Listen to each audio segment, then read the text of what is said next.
Class 2 के students ध्यान देंगे। ये आपका हिंदी का क्लास है और हिंदी के क्लास में ये पहला पाठ है। जो पहला पाठ एक कविता है, इसका अर्थ आपको इसके पीछे वाले क्लास में बताया गया था। अब इसका प्रश्नोत्तर कराया जा रहा है। आप इसको सुनेंगे और देख करके भी आराम से अपने कॉपी में लिख सकते हैं। इसको लिख लेंगे। पहला प्रश्न है, माँ हमें दुलरा कर क्या करती है। तो इसका पूरा आप लिखेंगे उत्तर में कि माँ हमें दुलरा कर जगाती है। यहाँ उसका संक्षिप्त उत्तर दिया गया है, आप इसको पूरा लिखेंगे। माँ हमें दुलरा कर जगाती है। दूसरा है ख, माँ विद्यालय के लिए क्या तैयार करती है। माँ विद्यालय के लिए जलपान, स्कूल बैग आदि तैयार करती है। ग, बच्चे को देखकर माँ क्या करती है।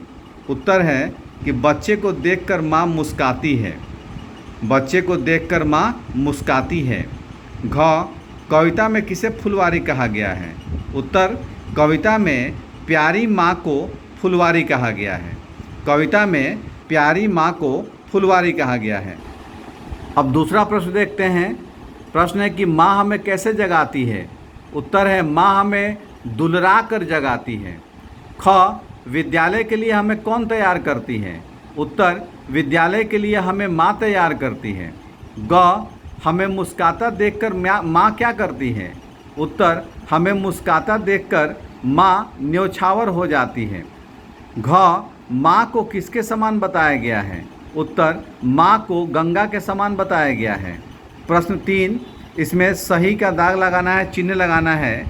क, हमें अपने माँ, इस पर सही लगाना है। या सुमन की माँ प्यार करती है, तो निश्चित रूप से अपनी माँ प्यार करती है, तो सही का दाग या चिन्ह लगेगा अपनी माँ के आगे।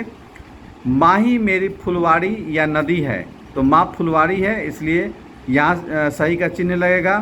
ग, माँ की ममता न्यायप्रियता न्यारी है, तो माँ की ममता न्यारी है। उसके बाद है चौथा प्रश्न, हमें ये जोड़ करके मिलाना है कि हमें नित्य माँ को क्या करना चाहिए, प्रणाम करना चाहिए। ख, हमें माँ की माननी चाहिए क्या, आज्ञा। माँ हमारे लिए बढ़कर है क्या, सभी से।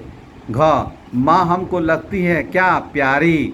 तो इस तरह से आप इसको मिला करके एक एक वाक्य के रूप में इसको बना लेंगे। और अभिभावकों से निवेदन है कि अगर बच्चों के पास बुक नहीं है तो वो निश्चित रूप से बुक ले लें। ये बुक अभी उपलब्ध है दुकान पे, क्योंकि इससे बच्चों को पढ़ने में भी सुविधा होगी और हम लोगों के दिए गए क्लास वर्क को भी बच्चे आसानी से कर पाएंगे। और आपको भी अगर बच्चों को कुछ पढ़ाना होगा तो आपके लिए भी ये सुविधा होगी। इसलिए आपसे अनुरोध है कि अगर किताब आपने नहीं लिया है तो जितना जल्दी हो सके ले लें, ताकि आपके बच्चों की पढ़ाई बाधित नहीं हो।